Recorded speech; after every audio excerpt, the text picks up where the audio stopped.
ఈరోజు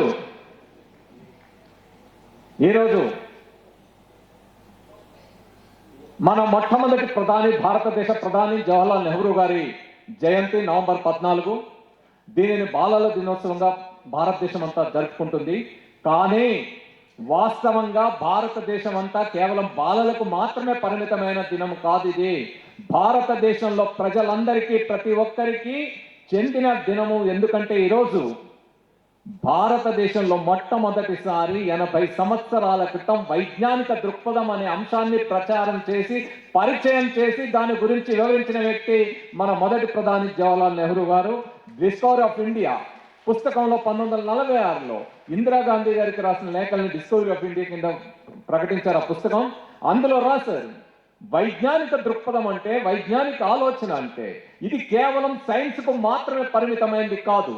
ప్రతి మనిషి తన జీవితంలో తను జీవించే విధానం, తను అవలంబించబోయే విధానం, భవిష్యత్ తరాల పట్ల, ప్రకృతి పట్ల, మొత్తం సమాజం పట్ల మనం ఏ రకంగా వ్యవహరించాలి, ఏ విధంగా భారతదేశం ప్రగతి సాధిస్తుంది అనే అంశం గురించి అదే వైజ్ఞానిక దృక్పథం ప్రతి మనిషి యొక్క జీవన విధానం అని చెప్పింది జవహర్లాల్ నెహ్రూ గారు.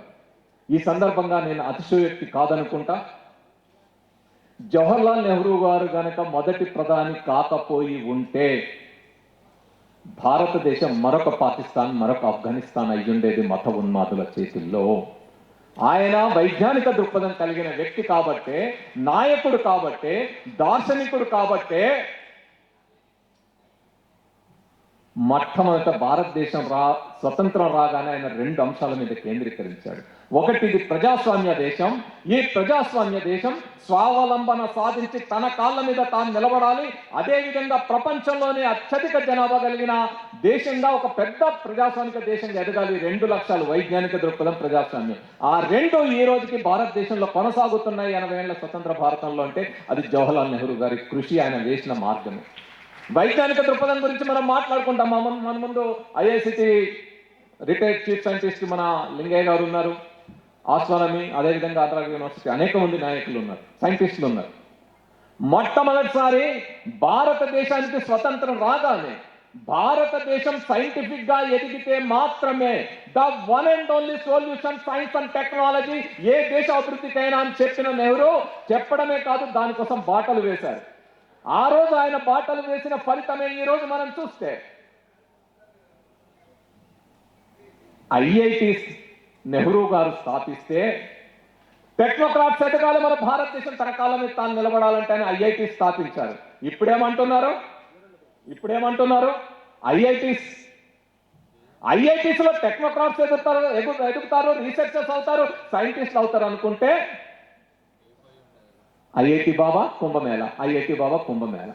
ఈ ఐఐటి బాబా ఏం రీసెర్చ్ చేసి ఏం సాధించాడు? బట్టలు ఇప్పేసి గంజాయి దెమ్మ కొట్టు తిరిగే వాళ్ళనా మీరు తయారు చేసేది? ఐఐటీల యొక్క విజన్ వేరు. మొత్తం ప్రపంచాన్ని శాసించగలిగిన వైజ్ఞానికవేత్తలుగా ఎదగాలనేది దాని ఉద్దేశం. ఐఐటీస్ ఒకటేనా? ఈరోజు ఐఐసిటి, సిసిఎంబి, ఎన్ఐఎన్, ఎన్జిఆర్ఐ, మీరు ఎన్ని ఎన్ఆర్ఎస్సి, ఎన్ని రకాల లిస్టు హైదరాబాద్ నగరంలో ఉండే సైన్స్ రీసెర్చర్స్. ఈరోజు హైదరాబాద్ నగరం జెనెటికల్ రీసెర్చ్ గా హబ్ కింద ఎదుగుతుందన్న, ఫార్మా రంగంలో హబ్ కింద ఎదుగుతుందన్న, హైదరాబాద్ రంగంలో హైటెక్ సిటీగా కంప్యూటర్ రంగంలో ఎదుగుతుందన్న, వీటన్నిటికీ ఆ రోజే హైదరాబాద్ నగరంలో ఇలాంటి పరిశోధనా సంస్థలన్నింటినీ స్థాపించి బీజాలు వేసింది జవహర్లాల్ నెహ్రూ గారు. మొట్టమొదటి కంప్యూటర్ ఎవరు తయారు చేశారు? చాలా మంది ఏదో ఇంకొక ఆయన చెప్తుంటాడు నేనే అన్ని తెచ్చినా అని. మొట్టమొదటి కంప్యూటర్ తయారైంది హైదరాబాద్లోని ఈసీఐఎల్, ఏస్రావు గారు తయారు. అనేక మంది ఇప్పుడు సిసిఎంబి ఎప్పుడో 50 ఏళ్ల క్రితమే జెనెటికల్ ఇంజనీరింగ్ గురించి ఆలోచించారు. సో ఇలాంటి హబ్స్ తయారు చేయడమే కాదు, జవహర్లాల్ నెహ్రూ గారు ఆ రోజు సైంటిస్ట్ ని ఎంతగా తయారు చేశారంటే, ఆయన ఎంతగా అభివృద్ధి చేశాడంటే, ఆ రోజుల్లో దేశ స్వతంత్రం వచ్చిన తర్వాత సైన్స్ అండ్ టెక్నాలజీలో మొట్టమొదటిసారి మన వాళ్ళు సైంటిస్టులు ఎదగాలని సైంటిస్టులందరినీ కలుపుకొని, ఆయన ఏదో అఫీషియల్ గా అధికారికంగా కూర్చోలే, వాళ్ళతో కలిసిపోయి ఆ రోజు scientific workers association of India అని ఒకటి ఏర్పాటు చేసి, సైంటిఫిక్ వర్కర్స్ అసోసియేషన్ ఆఫ్ ఇండియాకి ప్రెసిడెంట్ గా జవహర్లాల్ నెహ్రూ గారు ఉన్నారు, ప్రైమ్ మినిస్టర్ ఆఫ్ ఇండియా.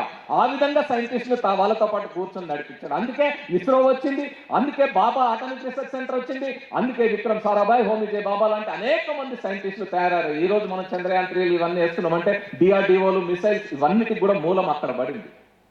అదేవిధంగా భారతదేశంలో స్వతంత్రం వచ్చిన తర్వాత ఈరోజు మేము అందరం వైజ్ఞానిక దృక్పథం, వైజ్ఞానిక పరిశీలన స్ఫూర్తి గురించి మాట్లాడుతున్నాము అంటే అది రాజ్యాంగంలోని article 51A to develop scientific temper, spirit of enquiry, humanism and reform, దానిని అందులో చేర్చింది మన పిఎం భార్గవ గారి కృషితోటి.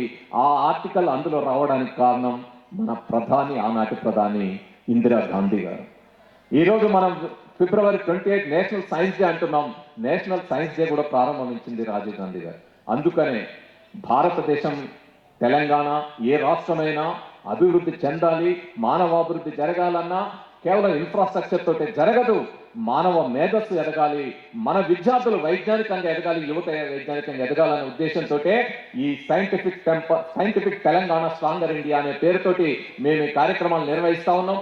దీనికి ముందు అనేక డిగ్రీ కాలేజ్, వీళ్ళందరూ youth sir, degree college students sir, వీళ్ళందరూ degree and BEd and engineering college students, వీళ్ళందరూ గ్రాడ్యుయేట్స్. సో రాబోయే యువత, మన తెలంగాణ యువత వైజ్ఞానికంగా ముందుకు ఎదగడానికి వీళ్ళందరూ వచ్చారు. వీళ్ళకి రకరకాల, మేము కేవలం ఏదో రొటీన్ కాకుండా అక్కడ క్యూఆర్ కోడ్ స్కాన్లు చేసి హైటెక్ విధంగా అనేక రకాలుగా వీళ్ళకి రకరకాల కాంపిటీషన్ నిర్వహించాం. తర్వాత ప్రైజ్లు అవి ఉంటాయి. ఏదేమైనా ఈ రాబోయే 4 నెలల పాటు తెలంగాణ రాష్ట్రంలో అవి సైన్స్ ఫెస్టివల్సా, సైన్స్ ఫిలిం ఫెస్టివల్సా, సెమినార్సా, సైన్స్ ఫేర్సా, సైంటిఫిక్ ఫన్ టుగెదర్సా, రకరకాల సృజనాత్మకమైన వైవిధ్యభరితమైన కార్యక్రమాలని విజ్ఞాన దర్శిని నిర్వహించబోతా ఉంది. సో ఈ కార్యక్రమాలకు పాల్గొన్న మీ అందరికి కూడా ధన్యవాదాలు, స్వాగతం తెలియజేస్తూ